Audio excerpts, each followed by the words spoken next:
Well, bigger than the game itself. Welcome into sports.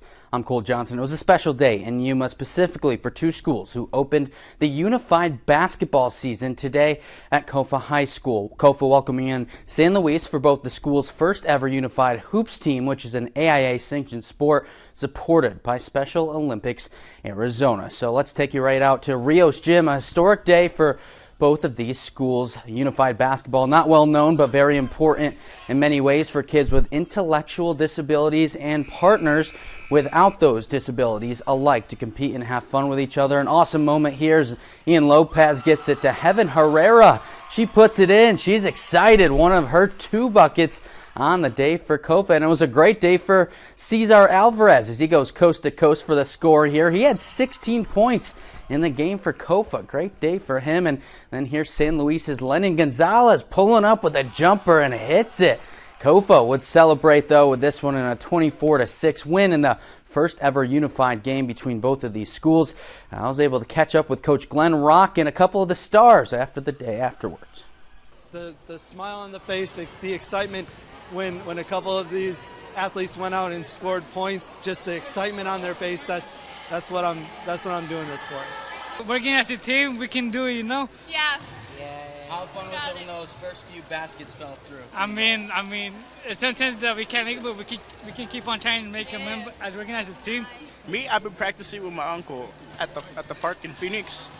We've been doing a lot of practice. Me, I did the Kobe. Yeah, I like it. Awesome stuff there for Hector. What a great day it was overall. Kofa team will be actually back at it tomorrow at Yuma and then Gila Ridge again next week. Well, now to a crosstown battle in soccer between Yuma and Kofa. Ladies first. We begin with the girls contest on over at Irv Pollock Field as the Lady Kings welcomed in the Lady Crims. Now, Kofa won their first game against the Crims 8-0 back in December, looking for a similar result tonight. Starting the second half, Kofa already up 5-0. Here's Arlene Meza. Oh, man, going back and forth with Amanda Martinez. Takes the shot right at the keeper, still 5-0. Just a couple minutes later, Kofa captain Norina Escalante lines it up. Takes another chance once again, though, saved by Yuma. Still 5-0. Criminals badly needing of a goal here. A failed Kofa clearance finds Ayana Solis, fires it from outside the box. Not enough, though. Power behind it as the shot is staved. Still nothing on the board for Yuma. On the other end, though, Lady Kings back with it. How about the run from Meza here? Eventually creates a sliver of space, and her shot finds the back of the net. And get this. Great goal there. One of her 6 on the night. That's right, 6 goals from Arlene Meza in the win. Very similar to the first meeting between these two as Kofa goes on to win big 8-0. Now to the boys' side at Yuma High. Jamie Nicewinder and the Kofa Kings looking to bounce back from their loss at San Luis on Friday night. They take on the Criminals just after a Tiernan Nicewinder goal made it 3-0 Kofa. Jared Gomez in the move for the Crims, pulling the fancy footwork, gets some space, rips it, but it's knocked down by Diego Valadez to keep Yuma off the board. Moments later, Giovannia Villegas all alone racing towards the goal, but ends up slowing down to try to find Nicewinder. He gets a foot on it, bounces off the post, cleared out by Wilbur Ortiz. Just 2 minutes left in the half. Aaron Alvarez gets to the edge, sets up a shot, but it's cleared away by the Crims.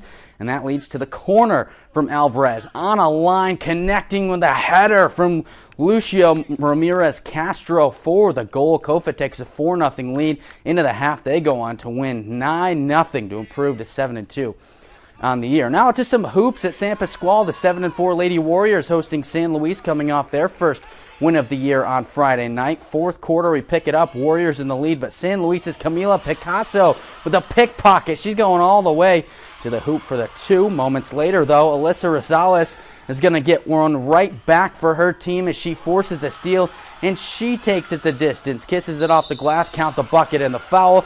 She would complete the 3-point play. A couple trips later, Rosales is going to dish it to the high post for Trisha Castillo. Her jumper is pure. San Pasqual goes on to win 43-17. On the boys' side, right afterwards, San Luis looking for their second straight win. Warriors aiming to avenge their loss to San Luis from December. This game would start with a technical foul and warm-up, so Alejandra Cordova gets a free one here, and then On the very first possession, Sergio Ontiveros finds Cordova in the corner, and he's going to splash it in the triple for a nice 4-point possession from the junior. Couple trips in the other end. Luther Emerson with a hard drive left, puts on the brakes, takes it, hits the elbow jumper, gets the Warriors on the board. But in the end, the Sidewinders would win in a wild finish, a game winner by Efren Figueroa to win 38-37 in a nice one. More hoop scores out of town. Both Yuma Catholic teams keep rolling. The girls winning 70-30, 22 points from resellers. The boy team also a big 70-32 win over Kingman. Sebi Patane, Fernando Vasquez, and Braden Moore all in double-digit scoring on the night. Kofa also with a win. We will have girls. We'll get highlights on that tomorrow. That's all the time we have for sports.